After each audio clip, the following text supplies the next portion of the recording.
मैं सुरेंद्र कुमार, हमारे YouTube channel उड़ान 2.0 में आपका स्वागत है।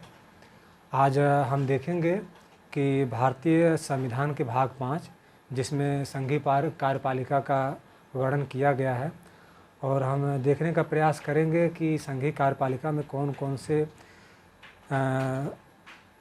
भाग को शामिल किया गया है, इसमें क्या क्या संघीय कार्यपालिका में क्या क्या शामिल हैं और उनके क्या क्या कार्य हैं और किन किन अनुच्छेदों में उनकी व्याख्या की गई है। तो उसको हम देखने का प्रयास करेंगे। आइए शुरू करते हैं और देखते हैं।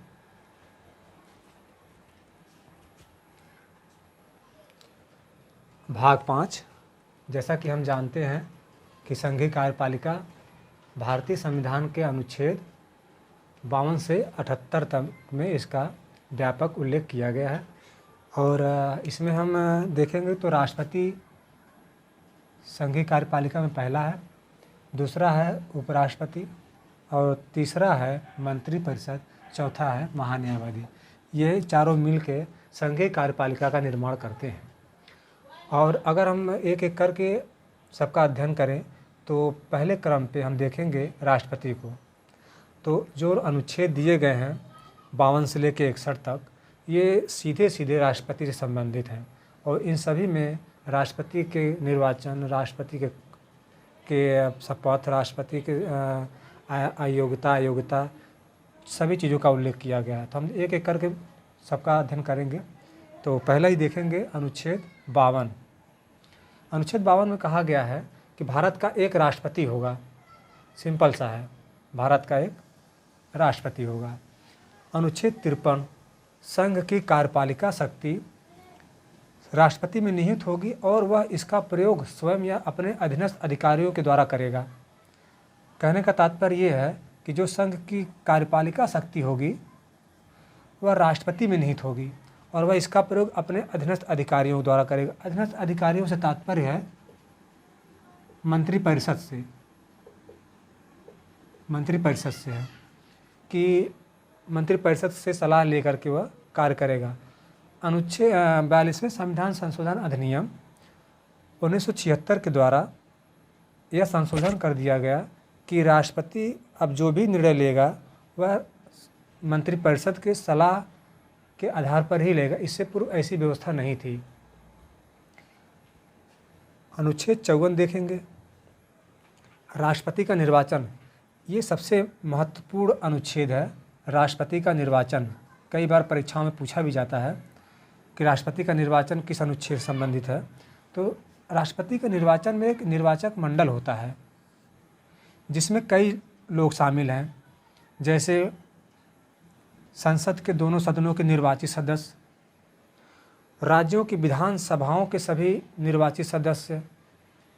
ये दोनों लोग मिलके राष्ट्रपति के निर्वाचन में भाग लेते हैं। संसद सदस्य प्लस विधानसभाओं के निर्वाचित सदस्य,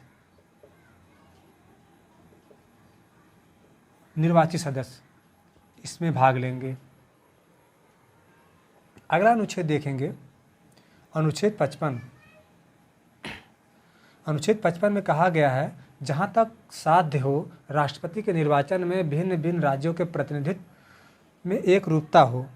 कहने का तात्पर्य ये है कि कुछ राज्यों में जनसंख्या अधिक है और कुछ राज्यों में जनसंख्या बहुत कम है। अगर देखा जाए उदाहरण के रूप में तो उत्तर प्रदेश की जनसंख्या है वह भारत में सबसे अधिक है। तो जहाँ जनसंख्या अधिक होगी वहाँ के विधायकों के मत मूल्यों की संख्या भी अधिक होगी, और जहाँ संख्या कम होगी जनसंख्या, उस राज्य के विधायकों के मत मूल्य की संख्या भी कम होगी। जैसे उत्तर प्रदेश के अगर हम मान लें लगभग 19 करोड़ के एबव जनसंख्या है और यहाँ विधानसभा के सदस्यों की जो संख्या है वो 403 है। तो अगर हम देखें कि एक विधायक का जो मत मूल्य होगा वो निकल के आता है 208। वहीं अगर हम सिक्किम की बात करें, वहाँ जनसंख्या सबसे कम है और वहाँ के एक विधायक का मत मूल्य 7 है। तो इसमें यही सामंजस्य अनुच्छेद 55 में यही कहा गया है कि राज्यों के बीच में सामंजस्य बनाने की कोशिश की जाए। और अनुच्छेद 55 में ही राष्ट्रपति के निर्वाचन की पद्धति का भी उल्लेख किया गया है। निर्वाचन पद्धति का मतलब राष्ट्रपति का निर्वाचन किस आधार पर होगा, कौन सी पद्धति के आधार पर होगा, इसमें इसका उल्लेख किया गया है। जैसा कि हम जानते हैं कि राष्ट्रपति का निर्वाचन एकल मत संक्रमणी मत पद्धति के द्वारा किया जाता है। एकल संक्रमणी मत पद्धति वह पद्धति है जिसमें जब एक पद के लिए एक से अधिक उम्मीदवार चुनाव लड़ते हैं तो उसके लिए इस पद्धति का प्रयोग किया जाता है। इस पद्धति में एक ही व्यक्ति एक वोटिंग तो करता है, लेकिन वह वरीयता के आधार पर करता है। यदि जैसे हमारे यहाँ राष्ट्रपति का चुनाव होता है, वहाँ यदि 2 लोग 3 लोग राष्ट्रपति के निर्वाचन में भाग लेते हैं, तो जो संसद सदस्य हों या विधानसभाओं के निर्वाचित सदस्य हों, वो जब वोटिंग करने जाते हैं तो वो एक वरीयता क्रम निर्धारित करते हैं। अगर 3 लोग राष्ट्रपति के चुनाव में उम्मीदवार हैं, तो जो विधायक या सांसद वहाँ जाएगा वोटिंग करने के लिए, तो उसको जो है कि अपना वरीयता देना पड़ेगा कि वो कौन से व्यक्ति को कौन सा वरीयता दे रहा है, पहला, दूसरा या तीसरा, तो उसी के आधार पर काउंटिंग होगी। हम देखेंगे अनुच्छेद 56।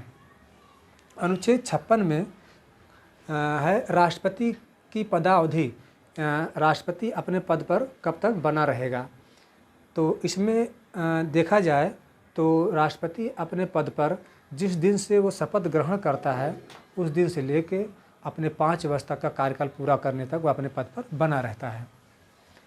दूसरा देखेंगे कि राष्ट्रपति चाहे तो अपने पद से त्यागपत्र भी दे सकता है। अगर वो त्यागपत्र अपना उपराष्ट्रपति को दे के पद मुक्त हो सकता है। तीसरा, महाभियोग के द्वारा उससे हटाया भी जा सकता है। चौथा ये है कि राष्ट्रपति अपने पद पर तब तक बना रह सकता है जब तक नए राष्ट्रपति का निर्वाचन नहीं हो जाता। अनुच्छेद 57 देखेंगे, पुनर्निर्वाचन के लिए पात्रता। पुनर्निर्वाचन से पात्रता तात्पर्य है कि एक ही व्यक्ति 1 बार या 2 बार या 3 बार या कई बार राष्ट्रपति के चुनाव के लिए चुनाव उम्मीदवारी कर सकता है। ऐसा नहीं है कि कोई व्यक्ति अगर 1 बार राष्ट्रपति हो गया तो वो दोबारा राष्ट्रपति नहीं हो सकता। अनुच्छेद 58 देखेंगे, राष्ट्रपति निर्वाचित होने के लिए पात्रता। अगर किसी भी भारतीय को राष्ट्रपति होने के लिए कोई कंडीशन है तो इसमें बताया गया है कि क्या क्या कंडीशन होंगी जिसके आधार पे आप राष्ट्रपति के निर्वाचन के लिए पात्र हो पाएंगे। जैसे पहला है कि भारत का नागरिक होना चाहिए।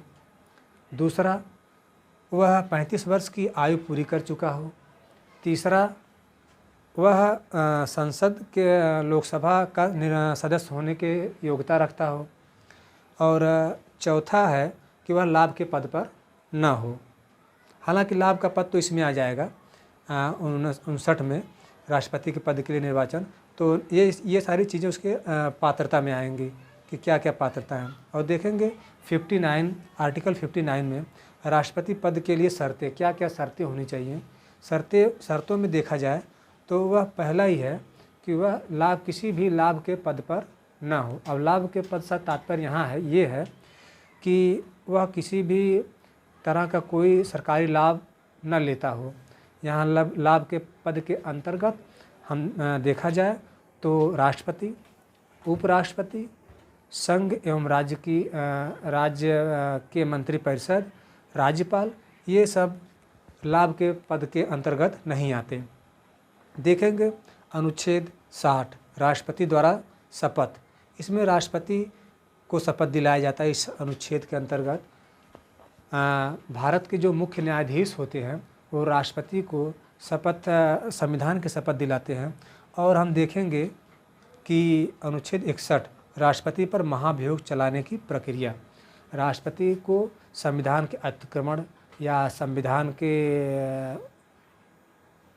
व्यवधान उत्पन्न करने के विरोध में राष्ट्रपति पर महाभियोग की प्रक्रिया चलाई जा सकती है। ये बहुत इम्पॉर्टेंट अनुच्छेद है, राष्ट्रपति पर महाभियोग चलाए जाने की प्रक्रिया। अनुच्छेद 61 बहुत ही इम्पॉर्टेंट है। और हम देखेंगे कि ये तो हम लोगों ने संक्षेप में देखा। अभी हम देखेंगे कि निर्वाचक मंडल, और एक देखेंगे हम लोग ये क्या नाम से महाभियोग देखेंगे और निर्वाचक मंडल देखेंगे। तो हम देखेंगे कि राष्ट्रपति का निर्वाचक मंडल, राष्ट्रपति के चुनाव में राष्ट्रपति का एक निर्वाचक मंडल होता है जिसमें संसद के दोनों सदनों के निर्वाचित सदस्य और सभी राज्यों के विधानसभाओं के निर्वाचित सदस्य। अब एक सवाल यहाँ ये उठता है कि निर्वाचित सदस्य ही क्यों शामिल किए जाते हैं और मनोनीत सदस्यों को क्यों शामिल नहीं किया जाता, या जिन राज्यों में विधान परिषदें हैं उन विधान परिषदों के सदस्यों को क्यों शामिल नहीं किया जाता। तो उसका कारण ये है कि जितने भी मनोनीत सदस्य होते हैं, जैसे अगर मैं राज्यसभा की बात कर लूँ तो राज्यसभा में राष्ट्रपति 12 सदस्यों को मनोनीत करता है। तो जो राष्ट्रपति मनोनीत करता है तो वो तो सीधे सीधे होगा कि वो उसी राष्ट्रपति को चुनाव में वोटिंग करेगा जो मनोनीत सदस्य है, और इससे जो है कि सही पारदर्शिता तरीके से चुनाव नहीं हो पाएगा। और अगर हम देखें राज्य की विधान परिषदों, तो राज्य की विधान परिषदों का जहाँ तक सवाल है उसमें देखा जाए तो 7 राज्य ऐसे हैं जहाँ विधान परिषदों की व्यवस्था है। बाकी जो स्टेट हैं वहाँ पे विधान परिषदों का व्यवस्था नहीं है। तो ऐसे होगा कि राज्यों के साथ भेदभाव होगा, इसलिए इनको जो है कि निर्वाचक मंडल में शामिल नहीं किया जाता। तो हम देखेंगे निर्वाचक मंडल संसद, लोकसभा और राज्यसभा के निर्वाचित सदस्य होंगे, और भारत के सभी जो है विधानसभाओं के निर्वाचित सदस्य। अगर हम संसद के, लोकसभा और राज्यसभा के सदस्यों की बात करें तो इसमें लोकसभा के जो है 543 सदस्य भाग लेते हैं। वहीं राज्यसभा की अगर हम बात करें, राज्यसभा की बात करें तो इसके 233 सदस्य जो है राष्ट्रपति के निर्वाचन में भाग लेते हैं। अब जो 12 सदस्य हैं वो तो राष्ट्रपति उनको मनोनीत करता है। यहाँ जो 2 सदस्य हैं एंग्लो इंडियन, उनको भी राष्ट्रपति मनोनीत करता है, तो उनको निर्वाचन में भाग लेने की अनुमति नहीं है। और वहीं हम अगर राज्य के विधान सभाओं के निर्वाचित सदस्यों की बात करें तो अगर देखा जाए तो भारत में सभी जो निर्वाचित विधानसभाओं के विधायकों की संख्या है वो है 4033। कुल 4033 निर्वाचित विधायक हैं जो निर्वाचन में भाग लेते हैं। और अगर इन सब को जोड़ दिया जाए तो जो संख्या आती है, अगर जोड़ा जाए इनको, तो यहाँ हम लोग जोड़ लेते हैं 4033 और 543 और 233, 3 3 9 हो जाएगा, 4 3 7 7 3 हो जाएगा 10 का 0 असिला 1, 5 2 7 8। तो इतने जो सदस्य हैं वो 4809 सदस्य सांसद और विधायक मिला के राष्ट्रपति के निर्वाचन में भाग लेते हैं। तो ये तो होगा निर्वाचक मंडलों की बात। लेकिन अगर देखा जाए यहाँ राष्ट्रपति के चुनाव में वोट नहीं होते, उनका एक मत मूल्य होता है। जैसे सांसदों का मत मूल्य अलग रहेगा और राज्य के विभिन्न जो छोटे बड़े प्रदेश हैं उनके विधायकों का मत मूल्य अलग होगा। जैसे अगर हम उदाहरण के रूप में देख लें, पिछले हम देखा कि जो उत्तर प्रदेश का विधायक है उसका मत मूल्य, अगर हम 16वीं राष्ट्रपति चुनाव की बात करें तो 2022 में, तो जो विधायक है उत्तर प्रदेश का उसका मत मूल्य 208 है। और सिक्किम की बात करें तो सिक्किम में जो विधायकों की मत मूल्य है वो जो है 7 है। तो कितना डिफरेंस है दोनों में। तो हम एक देखेंगे कि राष्ट्रपति के चुनाव में सिर्फ ये नहीं होगा कि राष्ट्रपति को जो अधिक वोट प्राप्त कर लिए वो राष्ट्रपति निर्वाचित हो जाएगा। राष्ट्रपति निर्वाचन में एक कोटा होता है, राष्ट्रपति का निर्वाचन कोटा, जिसको प्राप्त करना अति आवश्यक होता है। जब तक उस निर्वाचन कोटा को कोई उम्मीदवार प्राप्त नहीं कर पाता, तब तक वो काउंटिंग होती रहती है। आइए देखते हैं राष्ट्रपति का निर्वाचन कोटा क्या है उसमें। उससे पहले हम देखेंगे कि ये सांसदों का मत मूल्य और राज्य की विधानसभाओं का मत मूल्य कैसे हम लोग निकालते हैं, उसका एक सूत्र है जिसको हम देख लेते हैं। आइए देखते हैं।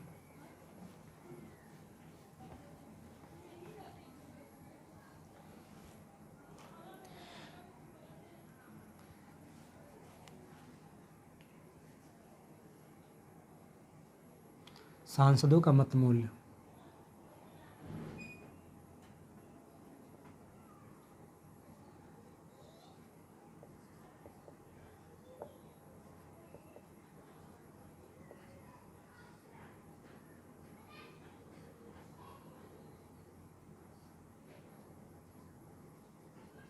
मत मूल्य बराबर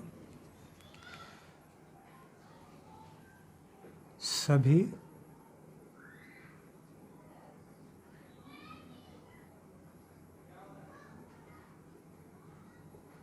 विधायकों के मत मूल्य का योग बटे सभी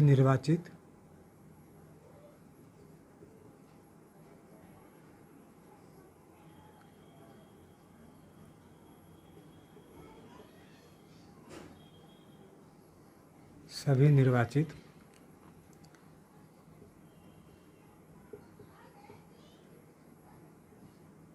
सांसदों की संख्या।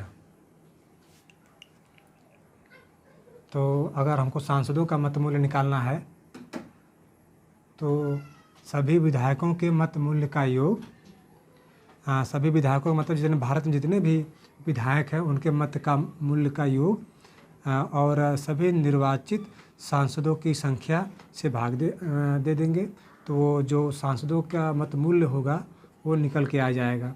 तो हमने देखा कि अगर देखा जाए तो सभी जो है विधायकों के सभी सांसदों के जो मत मूल्य हैं वो 708 हैं। अब ये 708 जो मत मूल्य हैं ये कभी कभी घट और बढ़ भी जाते हैं। घट और बढ़ने से तात्पर्य ये है कि अगर राष्ट्रपति के चुनाव में कहीं कहीं पे विधानसभाएं भंग होती हैं तो उनके सदस्य जो है राष्ट्रपति के चुनाव में भाग नहीं ले पाते, जिस कारण ये जो संख्या ये मत मूल्य है ये कभी 700 हो जाते हैं, कभी 708 भी हो जाते हैं।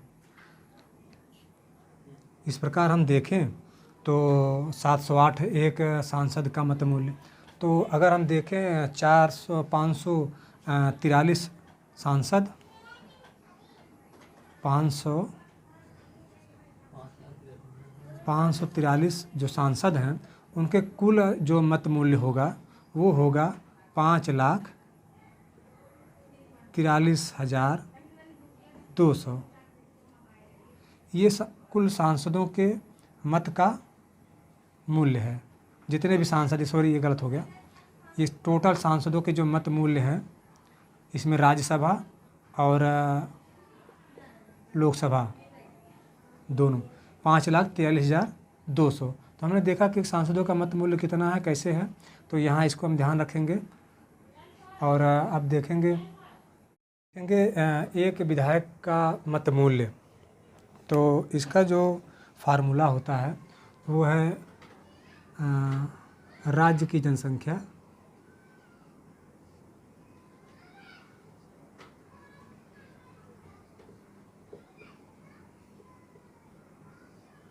बटे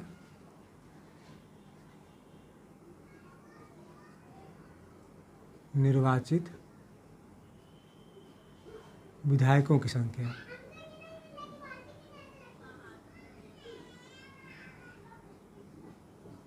की संख्या गुणे 1000। इस फार्मूले से किसी भी राज्य के विधायकों की जो मत मूल्य होता है वो मिल पाता है। जैसा हमने बताया कि उत्तर प्रदेश में एक विधायक के मत मूल्य का जो संख्या है वो 208 है। सबसे ज़्यादा उत्तर प्रदेश के विधायकों का मत मूल्य है और सबसे कम जो है सिक्किम का है। सिक्किम में एक विधायक का मत मूल्य 7 है। और अगर देखा जाए पूरे ऑल इंडिया में जितने भी निर्वाचित विधायक हैं उनका जो मत मूल्य है, उनका जो मत मूल्य टोटल है वो हो जाता है 4,43,231, 5,43,231। वहीं हमने देखा कि जो सांसदों हैं, निर्वाचित सांसद हैं, उनके मत मूल्य की जो संख्या है वो है 5,43,200। तो इस तरह से अगर हम देख लें टोटल जो मतों की संख्या है विधायकों और सांसदों की, तो 1, 3, 4, 6, 8, 10,86,431। तो जो निर्वाचन कोटा होता है राष्ट्रपति का, वो निर्वाचन कोटा हम देखेंगे राष्ट्रपति का।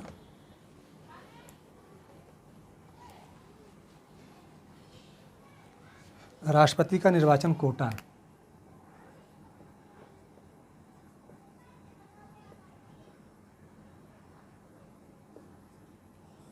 राष्ट्रपति का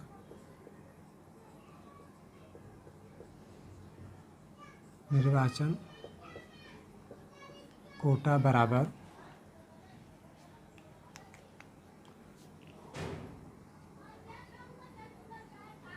कुल पड़े वैध मतों की संख्या बटे 2 + 1। जितने भी कुल वैध मत पड़े हैं उनको 2 से भाग दे देंगे, जितना आएगा उसमें 1 हम जोड़ देंगे, जिससे राष्ट्रपति विजित घोषित हो जाएगा। और अगर हम बात करें राष्ट्रपति निर्वाचन में किसी भी राष्ट्रपति को राष्ट्रपति उम्मीदवार बनने के लिए 50 प्रस्तावक और 50 अनुमोदक की आवश्यकता होती है। और ये 50 प्रस्तावक और ये 50 अनुमोदक जो होते हैं इसी निर्वाचक मंडल के सदस्य होते हैं, या तो वो संसद सदस्य हों या फिर राज्य के निर्वाचित विधानसभा के सदस्य हों। और जो राष्ट्रपति का ये सिक्योरिटी मनी होती है, जमानत राशि होती है, वो 15,000 रखी गई है। अगर कोई भी राष्ट्रपति का उम्मीदवार 1/6 मत कुल पड़े वैध मतों की संख्या से 1/6 प्राप्त नहीं करता है तो उसकी जो जमानत राशि है वो जब्त कर ली जाती है। तो जैसा कि हमने देखा राष्ट्रपति से संबंधित कुछ अनुच्छेद थे जिसको हम लोगों ने विस्तार से पढ़ने का प्रयास किया और आप उम्मीद है कि आप उसको समझ पाए होंगे। और हम अगली वीडियो में राष्ट्रपति की शक्तियाँ और आपातकालीन शक्तियाँ और शक्तियाँ इनका उल्लेख करेंगे। और बस आज के लिए इतना ही। अगर ये वीडियो आपके लिए लाभकारी है तो हमारे चैनल को सब्सक्राइब और लाइक और कमेंट्स ज़रूर करें। धन्यवाद। जय हिंद।